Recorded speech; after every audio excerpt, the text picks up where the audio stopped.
You just heard the first nocturne from the Nocturne in B-flat minor, Opus 9, number 1 by Chopin. Opening IPR's Steinway Café today is our guest musician, Aidan Makeeff, and Aidan is the 2023 Terrace Hill Senior Division Piano Competition winner. And thank you for coming to Iowa Public Radio, Aidan, and welcome to IPR's Cedar Falls studio. Thank you.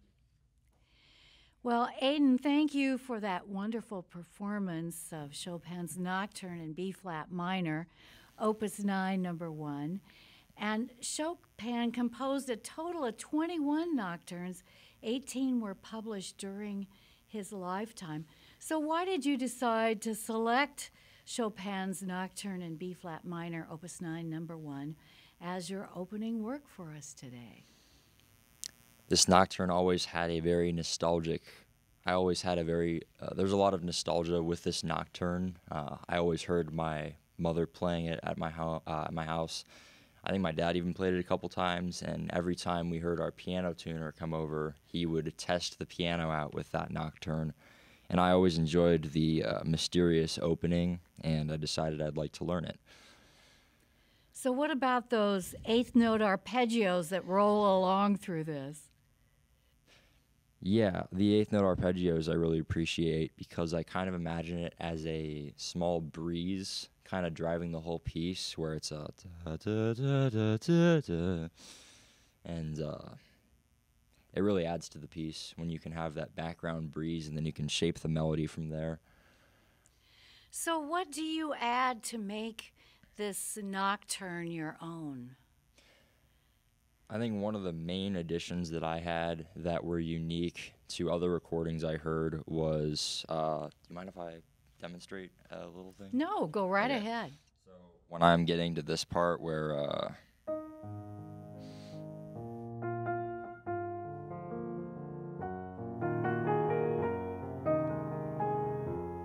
I try to add another line when I have the bass note.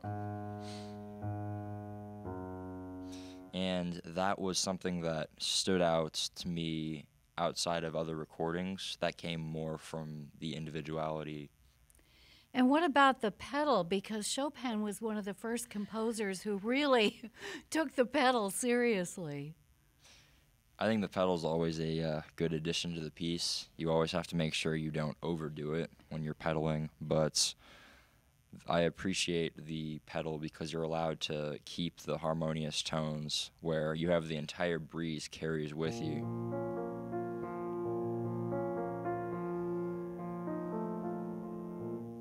And then the pedal just sustains all those notes, so you have that all held while you can dance with some unique melody.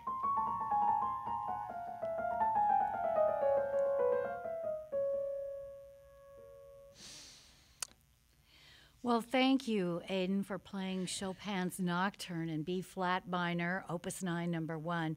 So tell us a bit about yourself. How did you get hooked on playing the piano? That's actually kind of a funny story. I remember sitting in the different room. I was watching one of my Saturday morning cartoons, if I remember correctly, and all of a sudden I overhear my mom and my sister talking in the other room. I don't know about what. But about 5 minutes after I hear that conversation, my mom walks into the den and she says, "I just signed you up for piano lessons." And I said, "Okay." And that's kind of how it started. Just continued from there. I don't think I developed any serious passion for the piano until later in my years. Probably 8th grade was when my first serious drive happened, where the Moonlight Sonata, the third movement, was really popular around my band colleagues that I played with, and I really liked the way it sounded too.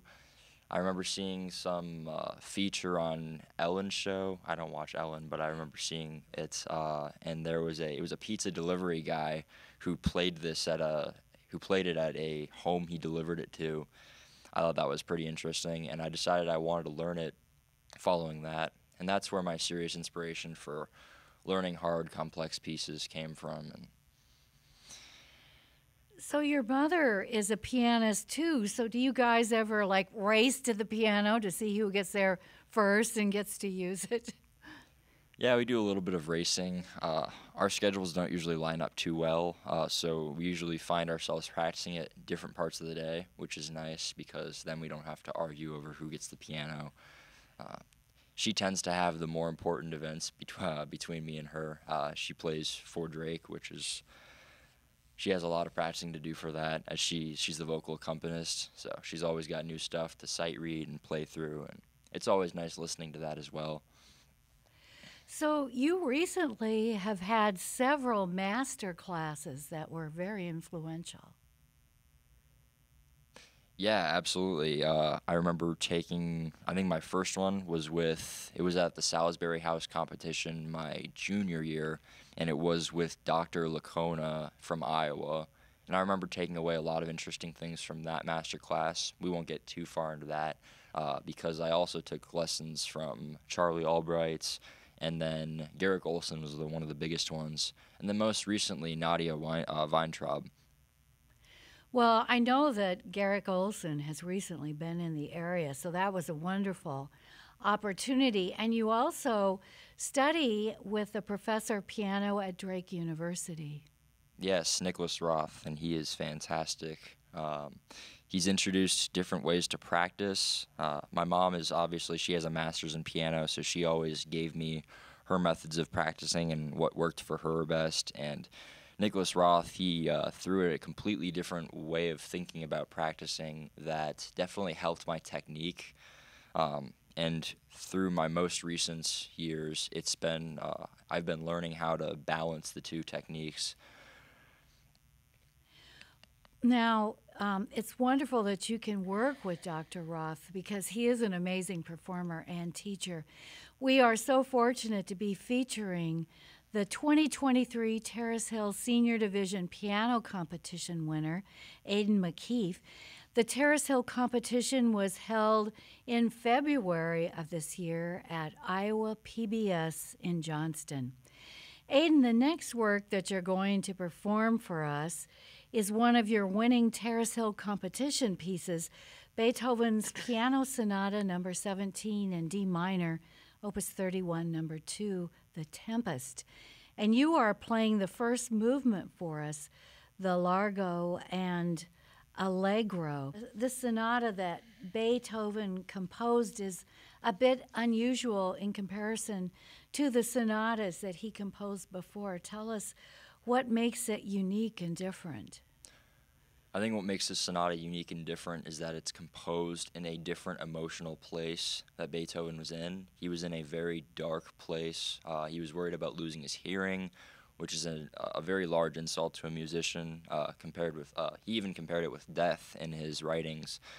Beethoven also had talked about he was thinking about attempting suicide. Very happy he didn't, obviously, but I think when you're in that kind of mental state, your piano thoughts, as I like to call them, are completely different than. I mean, in his earlier years, he's on the come up for being one of the best composers in the classical music era, and once he's writing the Tempest, he's already well renowned, and I think it adds. The piece sounds a lot more agitated in general, and just there's a lot of anxiety and anger mixed into it because of that dark mental state that he was in. And use of like dissonances, and it really does reflect the pain that he was going through while he was struggling with the loss of his hearing. It was during this time that he had this, he decided that he was not going to kill himself and that he still had more music to write. Yeah, and we're very happy that he did, because not only did he write the Tempest, but he wrote a lot more sonatas after that. I mean, the Tempest was only a middle period sonata. He wrote more symphonies too. I think deep down Beethoven knew that he had too much to offer the world to take himself at an earlier age. So tell us about the Largo and the Allegro movement that you're going to be presenting. So I think what's interesting about the Largo to Allegro contrast is that it starts off with this very short cadenza of slower Largo. You don't really know what's going to happen next. and then you jump into this exciting Allegro, and then there's some interesting transitions in between. And then later in the piece, when you're at the recap, you have the same Largo bit where it's more like a reset, except it's a recap in the sonata, so it's going to be a little different than the exposition. Why did you think that this was a great work to have for the Terrace Hill Piano Competition? Well, it was a more popular sonata, and I was kind of betting on myself when I chose to play it, because I was like, I think I can offer enough unique, I think I can offer enough of my own melody to make this stand out from the other people who would play this sonata. And I got a compliment for playing it. It went very well that day that I played it. But I think what inspired me the most was just the mood of the piece is what I enjoy the most. I'm not an angry person, but I like to feel the emotions that an angry person felt. Interesting walk of life. We have for you today the 2023 Terrace Hill Senior Division Piano Competition winner, Aidan Makeeff, performing the opening movement, the Largo and Allegro movement, from Beethoven's Piano Sonata No. 17 in D minor, Opus 31, No. 2, the Tempest.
You're listening to IPR's Steinway Café. You just heard performance by guest pianist Aidan Makeeff.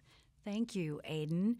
And Aidan performed for us the first movement, the Largo Allegro, from Beethoven's Tempest Sonata, the Sonata number 17 in D minor, Opus 31, number 2.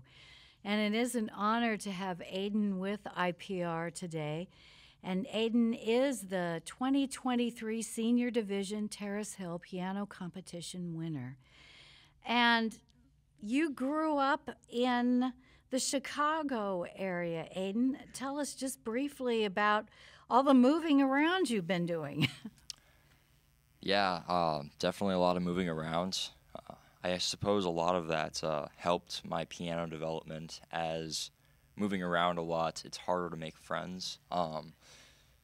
Like in Chicago, I had a group of friends that I hung out with regularly, and I think a lot of people in Iowa, they've been friends with their friends since a very young age. And when I got to Iowa, I didn't have any of those connections, so I had a lot more time to spend on my own, which ended up being a great thing because I was able to practice so much more, and I was able to make so much more of an independent name for myself, rather than characterizing myself based on the people I was around. Well, after Chicago, you went to Florida for a little bit, and now you've been back in Iowa for 3 years, and you have done a lot of incredible things. Tell us about some of the fun activities that you're included in. Yeah, so I spend a lot of my free time playing chess, which I very much enjoy. I found a lot of parallels between chess and piano. I was a very good debater once I was done with debates.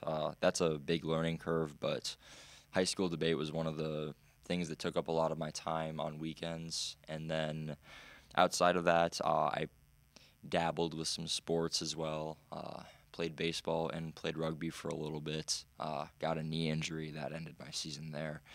And then otherwise, I spend a lot of time, I really do spend a lot of time with just school and work. I work at my dad's car dealership that he just opened over summer. I was crucial for the development of that, and I'll look forward to working there a lot this summer. Well, it's no doubt that you're very busy and that playing piano is a definite part of your life. That's really wonderful. And you said that your dad was you were your dad's right-hand man. So I'm sure he's really happy to have you there to give him the extra help that he needs. And you also said that you lift weights. Yes, I do. I do spend quite a bit of time lifting, which I enjoy. I find it's just take care of your body like it's a house you have to live in for the next 70 years, right? A great way to look at it, and a good advice for us all. Well, Aidan, you have an etude for us next from 3 concert etudes, and this work is by another composer, this time a romantic composer, Liszt, and you're performing the Étude number 3 in D-flat major, Un Sospiro, from Liszt's 3 concert etudes. And Un Sospiro is Italian for a sigh, and he basically didn't set up this nickname. He was more into saying what the keys were. So this etude is in D-flat major.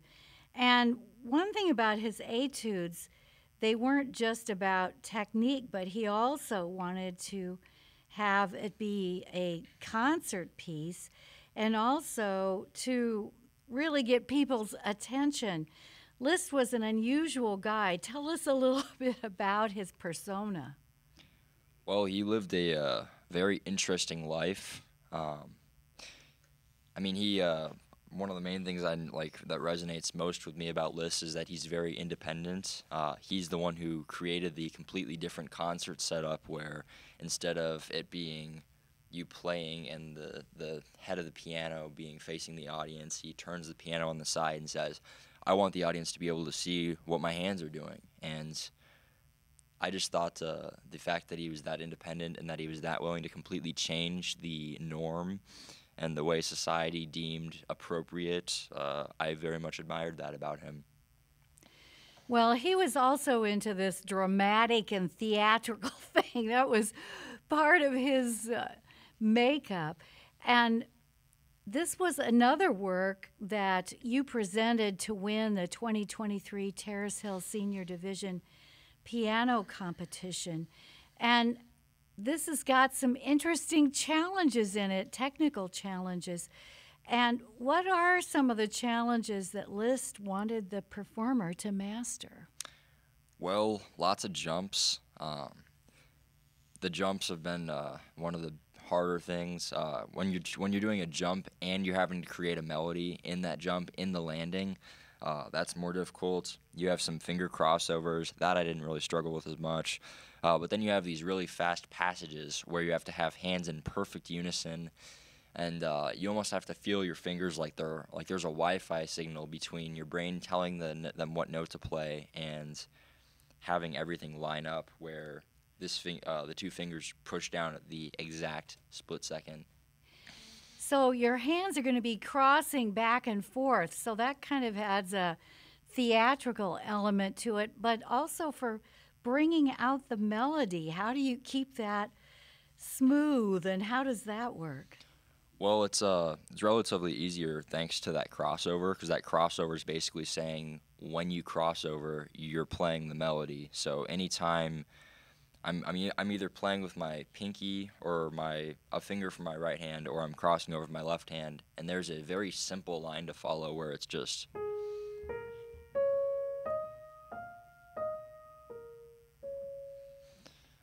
And that makes it a lot easier to follow as well. Some other pieces have more complex melodies, which are harder to follow. The crossover doesn't matter. Like, the crossover almost assists me in keeping track of where I'm at. So how did he write this musically on staff paper? He kind of used an unusual method. Yeah, so he, rather than having a bunch of different individual measures, you kind of see there's like 2 measures per line, and it's you kind of see it's just there's a completely different way the notes are set up, where they're set up by the order in which they're played horizontally. So when you're looking at the music for that exact passage, it goes da da da da da da da da da da da da da, and rather than just being this like on a Beethoven sonata, you're gonna see the notes are gonna line up, and it's more vertical, and it's more I suppose his theatrical persona comes out in his sheet music as well. He almost has some theater to the way he writes his music. Now, some folks have even said that this atmospheric feel with this third etude is kind of a predecessor to the French music you're going to be playing in just a few minutes. So do you think that had some effect for the following musicians? Yeah, I think absolutely. I think once you get into that impressionistic period, you're going to see a lot more dissonance. You're going to see more whole tone stuff, and that's what I get into in my next piece. But this concert etude, I think what characterizes it so differently than the other portions is that it's just more delicate and pleasant, and the overall color of sound, the texture of the music is more closely aligned with the Debussy I'll be playing later than of like a Chopin romantic period song.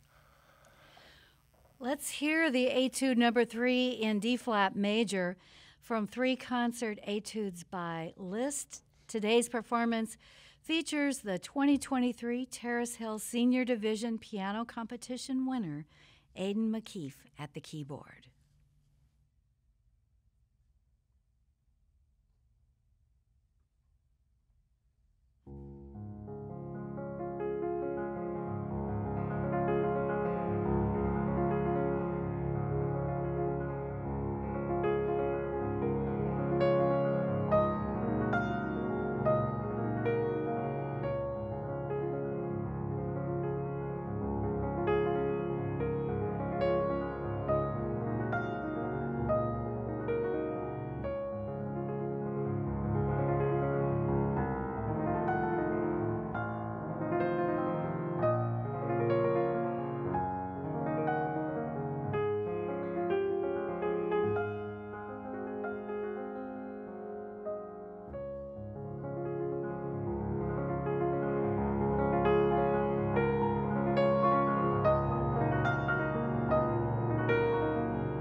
Thank you, Aidan. That was beautiful. This is an IPR Steinway Café performance by guest pianist Aidan Makeeff. Aidan is the 2023 Terrace Hill Senior Division Piano Competition winner who is joining us today on IPR's Steinway Café show. And Aidan Makeeff performed the Étude No. 3 in D-flat major from 3 concert Études by Liszt. And Aidan, with all that hand crossing, you embodied poetry in motion. What a wonderful work, and thank you for your great performance. So many students your age seem to have a passion for screens and not so much for anything else. You are so much in your life doing other things than screens, chess and piano, to name a couple. You are performing and practicing classical music. What could you tell kids who don't know much about classical music and to fire up their interest in it? I think you got to take away the screen, first of all. I think the screen, first of all, creates a big distraction, and it's also it's way too accessible, where with that screen you can be scrolling endlessly on one app for hours, and a lot of kids do that. And then you can also you can just access whatever you want to do at all the times, whenever you want to do it. One of the things about classical music is that you have to be patient. You have to allow it to simmer in your head, and you have to appreciate the delicate intricacies. It's not as basic as other types of music, which is why it's harder to appreciate in my mind. But I think as far as the sales pitch for how to get people interested in it is, well, first of all, there have been countless studies that show that it makes you smarter, which is definitely a good benefit of classical music. But I think just the overall appreciation for any music goes up when you listen to classical music, because you learn how to listen for melodies and you learn how to identify the harmonies as well. Like, I listen to a lot of rock outside of classical music, and after I've listened to classical music, all of a sudden I have such a greater appreciation for the rock music I've been listening to for years, because I'm hearing every line of sound in my ear, whereas I would usually just listen to the melody. So I think I've gone from being a basic listener of music to maybe an intermediate or a more advanced one. And that would be something that a lot of other students would feel if they were to do the same. Well, we want to put you in charge of convincing everyone to put their screens down for a while and start listening to music. So where are you headed this fall, Aidan, and what will your major be? So I will be going to Drake in the fall. We'll be continuing to study with Roth in a piano major, a BA. And then also I'm going to be doing business law. Business law will be, part of that inspiration comes from my dad's advice of become a lawyer, because a lawyer has a lot of power and influence over anything. And then the business aspect, I could serve the business that my dad is working with right now, as well as hopefully learn some new things that my dad never was taught, as he didn't go to college. He kind of self-taught himself how to succeed in that sort of business, and hopefully I could offer some unique additions. Well, bravo and best wishes to you for both of your careers, and I'm thrilled that you're going to keep the piano going. Now, you are returning to the music of Chopin next, the Ballade No. 1 in G minor, Opus 23. And this is an incredibly popular composition.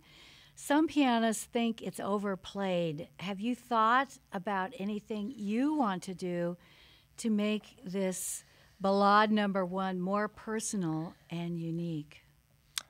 So yeah, first of all, I'd like to talk about how I started it. I kind of just heard it on various platforms. I think I saw a YouTube video on it, and then I started listening to it on Spotify, because that's my primary app that I use for listening to music.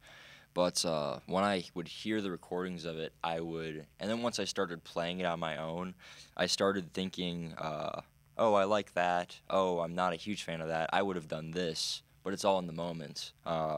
So that's the first unique aspect where I'm thinking, well, maybe instead of going, I could draw it out more, where I'm like, which is those are all such minor differences, but they really add up. They create a completely different tone of music and a different mood almost. Where I think when you're listening to classical music, you can almost hear the mood of the person playing it. And I think offering a different mood than the ones I've been hearing is one of the main things I can add to it. Ballades sort of tell a story, a poetic narrative through the music. So what kind of narrative are you trying to bring to this wonderful first ballade? Well, I know that Chopin, when he wrote it, he wrote it with the intent of it being a nostalgic memory of his home, where you hear, like that's yearning for home is what I hear, versus when I'm playing it. I think a different story goes through my head every time I'm playing it. But I really try to focus on the emotion that drives me, or like the emotion that I hear in Chopin that I can try and bring out more. I think associating emotions with music is one of the most interesting parts of classical music. And I think I have such a bigger opportunity with this piece than with other pieces. Some pianists call the coda demonic. So how do you feel about the coda? Yeah, I can see where they're coming from when they say that. It's not exactly easy. There are parts that just make me want to bang all the notes and just... but relatively, if you get yourself under control, if you're relaxed, if you have your hands in the right... if you're in flow state, where it's called effortless efforts, I think it's not that hard. But you have to know all the jumps in your hands. You have to, and I mean, even in the moment, it's hard to correct. If you miss one jump, all of a sudden the memorization of hand placement is off, where if you miss a note by a whole note, you're going to be off by a whole note for the next 4 if you don't correct. So I think that's probably the hardest part.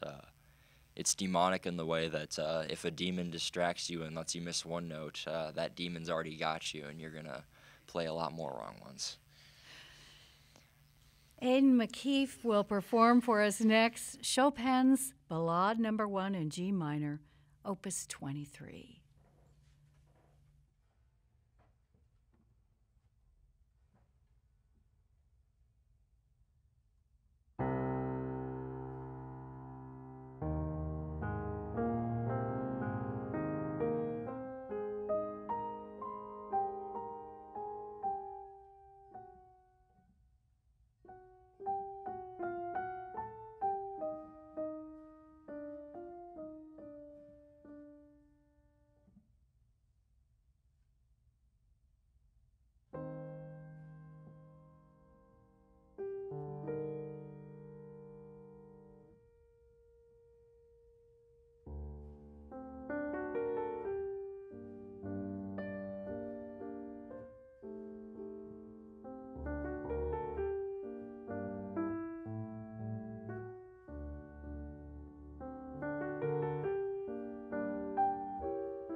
Aidan Makeeff performing Chopin's Ballade No. 1 in G minor, Opus 23. This is an IPR Steinway Café concert featuring guest pianist Aidan Makeeff, and Aidan is the 2023 Terrace Hill Senior Division Piano Competition winner who is joining us on IPR Steinway Café. And thank you, Aidan, for that wonderful performance. Many artists argue about whether you perform for yourself or for the audience. What's your take on that issue? I think I think both have validity, because when I perform for the audience, I perform for myself, because I guess I hold myself to a higher standard when I'm performing for an audience, where I'm like, okay, I need to make sure my effort's all here. I need to make sure my focus is completely there. And just when I'm performing for an audience, it's just, I just enjoy it more myself when I do that. So I think I can say both sides of the arguments. But I mean, at the end of the day, the only one who cares how good you play is going to be yourself. And I think my answer is going to be performing for myself.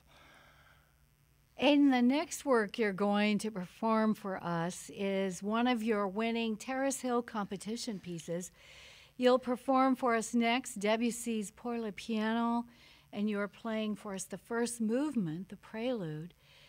And you're presenting at your concert today 3 styles in your program: classical, romantic, and impressionistic. And which style do you feel is closer to your heart than the others, and why? I'm going to answer romantic. The impressionistic period I enjoy, but a lot of the colors and textures is just more, I think they tend to be more delicate than in the romantic era. And when I feel an emotion, I feel it very intensely. It's not just a modern, or it's not like a modest, oh, I'm angry. It's like I'm angry. Whereas I think in the Debussy that I'm about to play, it's a lot more mysterious and not laid back, but very focused on the rhythm and there's not as intensive emotions in the Debussy, which is why I'm going to answer romantic. I enjoy classical too, because Beethoven is always going to be somebody I admire. So a little bit of all three, you're saying? Yeah, primarily romantic, but I definitely appreciate the unique aspects of each period.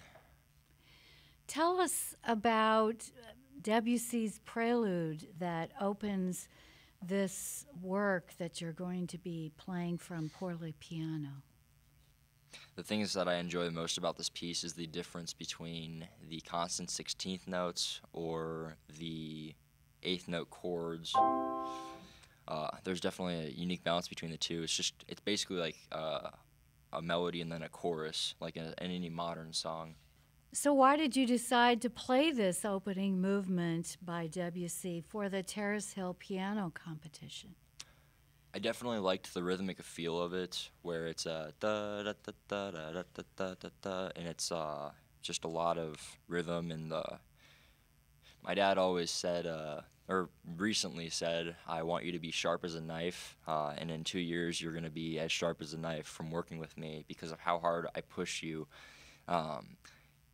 That kind of resonates with me in this Debussy, where it's you want to have a consistent rhythm. You want the rhythm to be sharp as a knife. You want I want to play with that style, and that's going to be what's different about this piece than as compared to like the romantic and the classical pieces that I've been playing, because those are a lot more interpretive, whereas this piece is just more do what you're supposed to do and execute. And I love doing that. We have for you the 2023 Terrace Hill Senior Division Piano Competition winner, Aidan Makeeff, performing the opening prelude from Debussy's Pour le Piano.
listening to IPR's Steinway Café, and you just heard a performance by guest pianist Aidan Makeeff.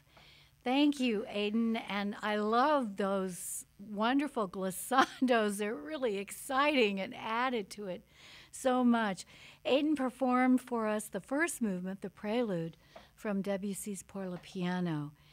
It is an honor to have Aidan with IPR today. Aidan is the 2023 Senior Division Terrace Hill Piano Competition winner. So, Aidan, you are playing immortal compositions for us today by Chopin, Beethoven, and Debussy. So, what, in your opinion, makes people want to play these works again and again? I think the fact that every time you play a piece, it's like a snowflake. It'll never be the same. There will always be something unique about it. So there's always opportunity for improvement. There's also opportunity for a decline. But that very fact alone makes the music immortal. Aside from that, it's almost historical, where you're playing the emotions that were felt by composers hundreds of years ago, and you're still living through that today. The fact that you're able to do that, I suppose those are and then just they're really great works of music. I mean, they are more complex than any of modern music, in my opinion, and that is what makes it so much more desirable to me. And your ability to channel all these wonderful, wonderful musicians and their music. The last work that you're going to perform for us today returns us to the Opus 9 Nocturnes of Chopin. You're going to perform one of Chopin's most famous nocturnes, his Nocturne in E-flat major, Opus 9, number 2. And he was only around 20 when he composed this nocturne, which is really very close to your age. How do you feel? Do you feel like you're in touch with Chopin? So I suppose I never really factored age into my understanding of his music, but I know the piece that, the reason this resonated the most with me was because this was like one of the first legitimate classical works of music that I played. I remember being in 5th grade, and there was this kid in 6th grade. His name was Ethan, and I'm still friends with him. He goes to Notre Dame now. But he played this nocturne for, it was a talent show piece in our middle school, and I was like, oh, wow, I didn't know that you could play that. My concept of classical music was, oh, any classical work is for an advanced pianist. There's no way I could ever play that. But the very fact that some of his music is easy enough that I was able to learn it in 6th or 7th grade, that was cool. And it's probably one of the earliest works of music that I can formally say is part of my repertoire. So why do you think it's so famous, and what do you want to bring to this when you are playing this work? Well, it's pretty just flat out beautiful, like very nice and delicate to the ear, so that's always appreciated. It's got a very easy melody to follow. It's almost like not a canon, but the melody repeats quite a few times. Another reason why it's famous in today, like even a kid my age would recognize it, is it's as part of these social media sites they always have sounds that go along with their whatever the video is, and surprisingly enough, the opening to this nocturne is one of the, not a popular sound, but it is a sound that is played in a lot of Instagram reels, is what they're called. So it's made it into Instagram. That's good news. Well, what do you want listeners to remember about your performances today, Aidan? Hopefully the melody line that I was able to create. Hopefully you'll be able to sing it the way that I was able to play it today, later on. And hopefully that's what's going to resonate the strongest with you. The unique rubato that I'll put into the pieces. I think that this next nocturne, I'm really just going to try and sing out the melody as much as possible. One of the things that Garrick Olson had mentioned was you want to start with the melody over-exaggerated, and then if it's too much, then you can decline. But you're going to find in most cases that there's never such a thing as too much of the melody. and I think that resonated with me a lot. Let's hear the last work. This is the Nocturne in E-flat major, Opus 9, number 2, with Aidan Makeeff performing.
Bravo.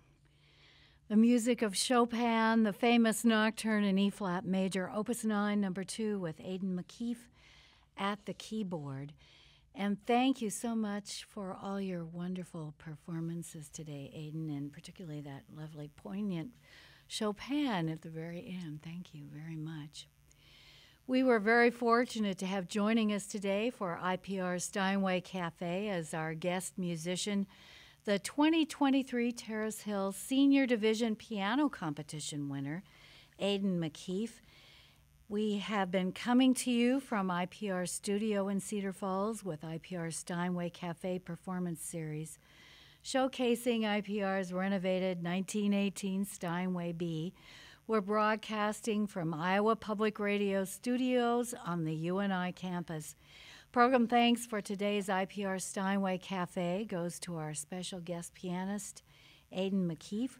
We're expecting to hear more great things about you, Aidan, and best wishes in your law and piano career ahead. So thank you again so much for coming today. Thank you for having me. IPR's Steinway Café also included IPR's renovated 1918 Steinway B, thanks to a grant from the W.I. and Edna M. Dahl Trust. Iowa Public Radio thanks goes to our technical producer and engineer, Phil Moss, along with IPR's Lucius Baum and music director, Al Shares. You've been enjoying IPR's Steinway Café concert. I'm Jacqueline Hallblum. Thanks for joining us on Iowa Public Radio Classical.